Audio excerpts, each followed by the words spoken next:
ये सारी तफसीलात आप 30 मई की शाम 7 बजे पाकिस्तान तहरीक इंसाफ के तमाम ऑफिशियल सोशल मीडिया चैनल्स के ऊपर देख सकेंगे और ये सब के ऊपर ब्रॉडकास्ट की जाएगी।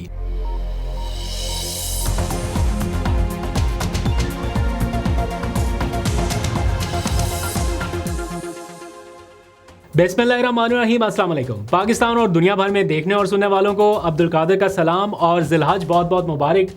आज का व्लॉग थोड़ा लेट आ रहा है, उसके लिए एडवांस माजरत। इससे पहले कि आप लोग कमेंट सेक्शन में मेरी क्लास लें तो पहले से ही माजरत कर लेता हूँ, बिकॉज़ मैं कहीं मसरूफ़ था, इसलिए भाग दौड़ करके वापस पहुँचा स्टूडियो में, तो सोचा चलो थोड़ा लेट हो गया, लेकिन व्लॉग ज़रूरी है।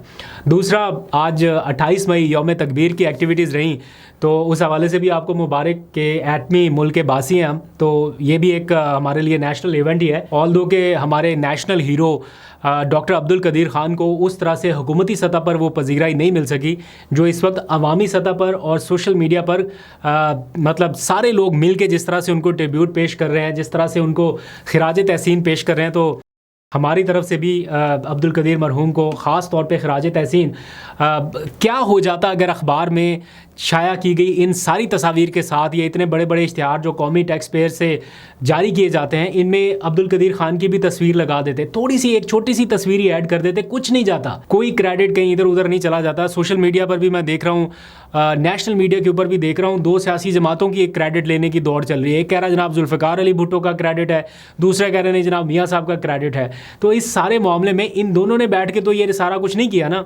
डॉक्टर अब्दुल कदीर ख़ान की कहीं ना कहीं कोई थोड़ी बहुत ही सही, अगर कम से कम भी कर ले, इनकी बात मान भी ली जाए, तो कहीं ना कहीं तो साइंसदानों को खिराज तहसीन पेश करना था। उनकी जो कॉन्ट्रीब्यूशन थी उसको थोड़ा अप्रिशिएट कर देते तो कुछ नहीं जाता। टीवी चैनल्स के ऊपर भी इश्तिहार देख रहा हूँ, वो भी इसी किस्म के हैं। बहरहाल आजकल एक रस्म चल पड़ी है कि क्रेडिट क्रेडिट क्रेडिट, जहाँ पे मौका मिलता है वहाँ पे क्रेडिट चाहिए, हर किसी को चाहिए और सबसे ज़्यादा चाहिए। ये एक नई मार्केट में शुरू हो गई बीमारी।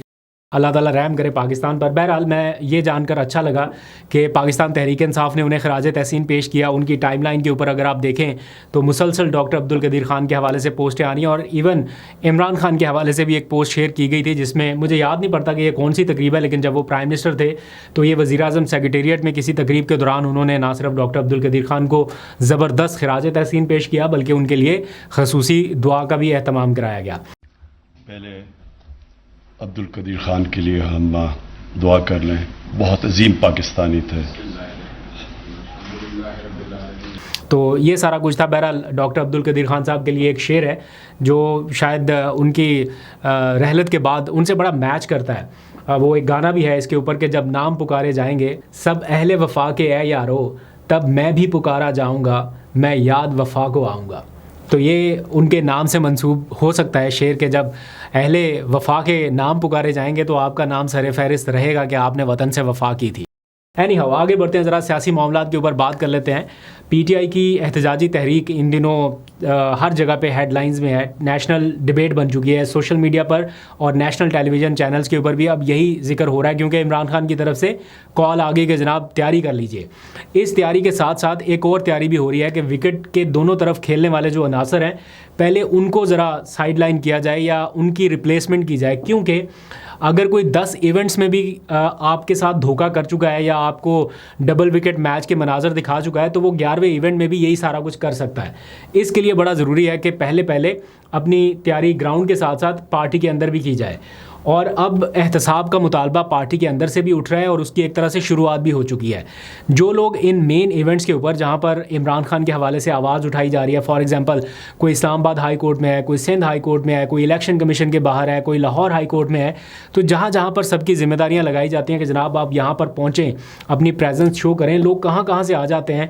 लेकिन कुछ लोग ऐसे हैं जो मरकज़ी ओहदे रखने के बावजूद भी मंजर पे नज़र नहीं आते और बार बार उनको पैगाम भेजने के बावजूद भी शायद वो समझते हैं कि हमारे पास ओहदा बड़ा है या स्ट्रेचर बड़ा है, हमें कोई नहीं कुछ कहेगा, तो वो लोग एसी वाले ठंडे कमरों में बैठे हुए हैं और वहाँ से नहीं निकल रहे।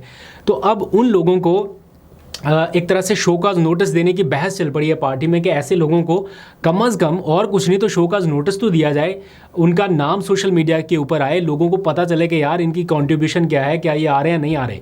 ऑल्दो के इस क्रूशल मौके पे ये भी डिबेट है कि नहीं ऐसा ना किया जाए, क्योंकि इस मौके पे पार्टी में अगर ज़रा सा भी वो क्या कहते हैं इख्तलाफात पैदा होने की कोशिश या इस तरह का तासुर भी गया तो बड़े मसाइल पैदा हो जाएंगे। तो इन्हें वैसे ही वर्बली जो है वो बताया जाए, बजाय इसके कि कोई शोकाज नोटिस दिया जाए। लेकिन ये डिबेट पार्टी के अंदर चल पड़ी है और एहतसाब का मुतालबा हो रहा है। इवन अब ये खैर मामला जब सियासी कमेटी में जाएगा तो उसमें मंजूरी इसकी मिलेगी कि शोकाज नोटिस जारी करने चाहिए या नहीं। कम से कम नेम एंड शेम वाली पॉलिसी होनी चाहिए, लोगों के सामने नाम आने चाहिए कि कौन कंट्रीब्यूट नहीं कर रहा।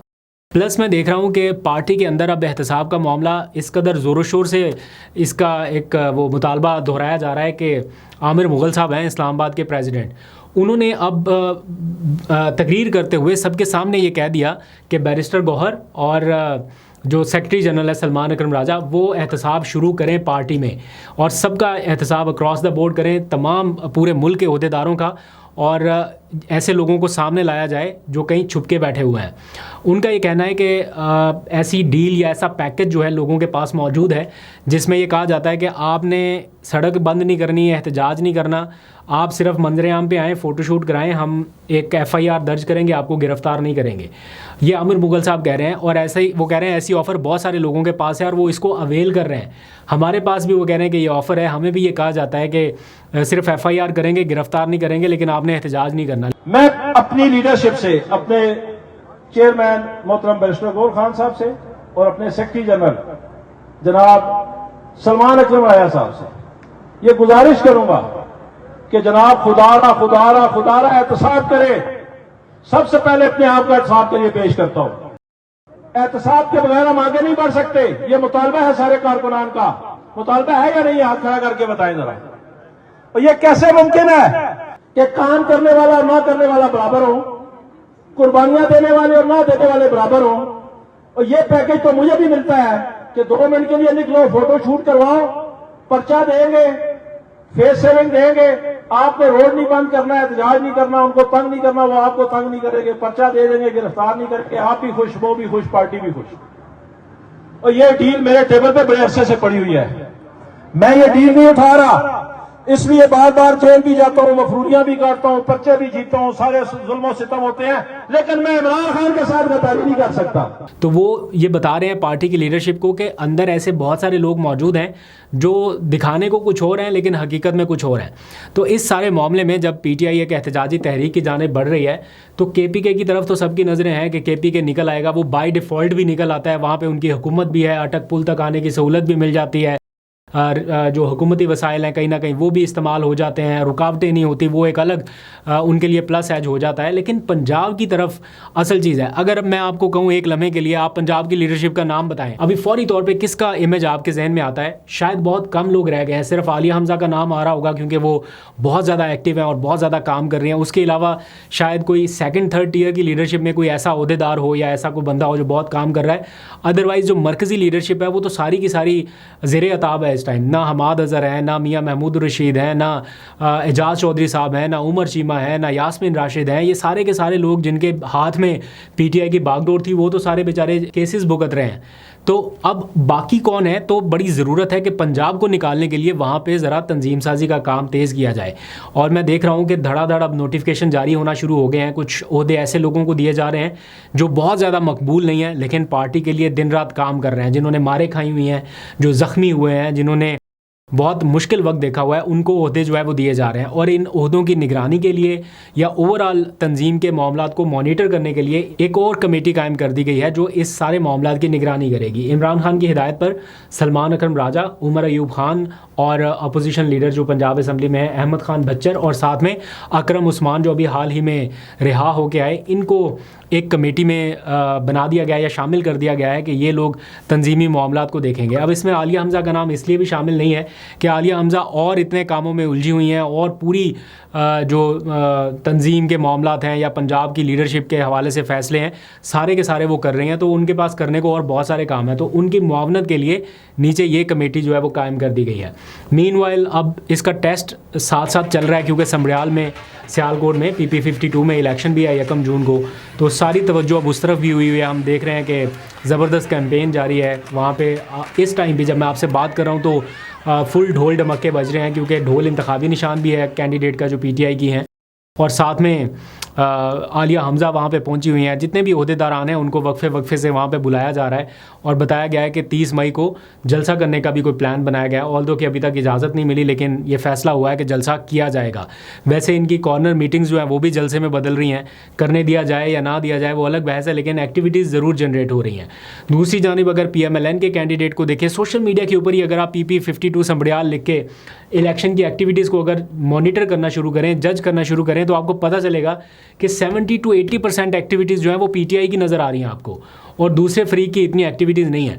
माहौल और फ़िज़ा और लोगों का जोश जज्बा बता रहा है कि PTI ये सीट जीत चुकी है। लेकिन अगेन फॉर्म 47, इलेक्शन कमीशन, उसके मेंबरान और इलेक्शन के रात के बाद की जो सूरत हाल रहती है, जो हम जनरल इलेक्शन में देख चुके हैं, उसको नज़रअंदाज नहीं किया जा सकता, जो कि PTI के लिए एक हार्ड चैलेंज ज़रूर है।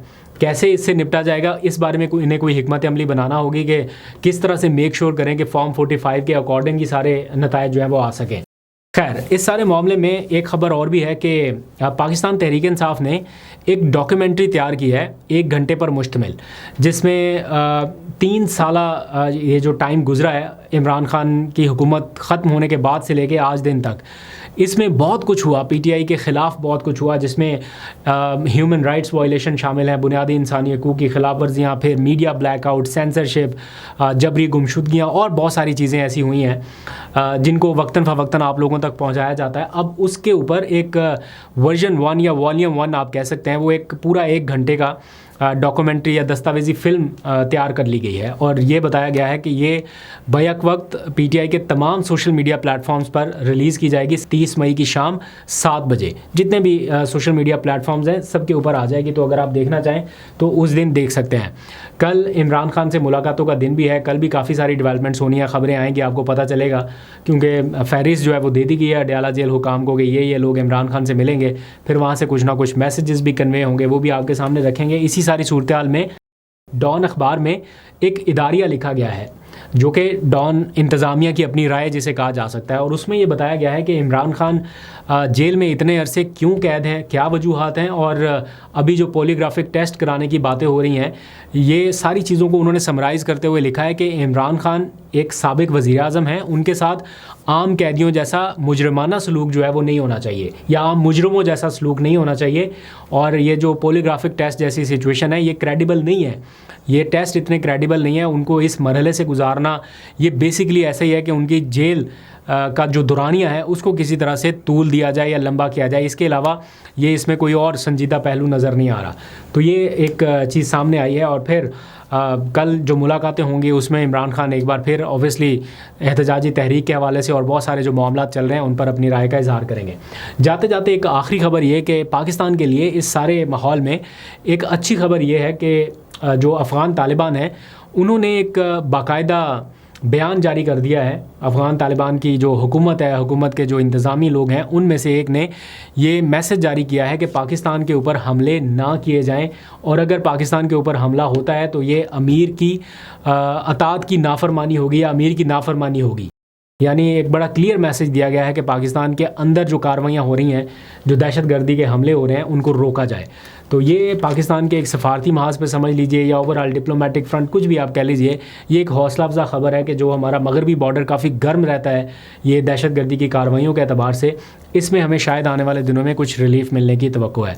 बाकी मशरकी बॉर्डर के ऊपर आप देख रहे हैं मोदी की बढ़कें अभी तक जारी हैं, और वो अभी भी ट्वीट्स कर करके कह रहे हैं कि पाकिस्तानियों सोना मत, आज की रात मत सोना और कल की रात मत सोना। इस चक्कर में वो खुद नहीं सो रहे, हम तो सो जाएंगे। एनीवेज, अभी तक के लिए इतना ही। अपना बहुत सा ख्याल रखिए। अल्लाह हाफ़िज़।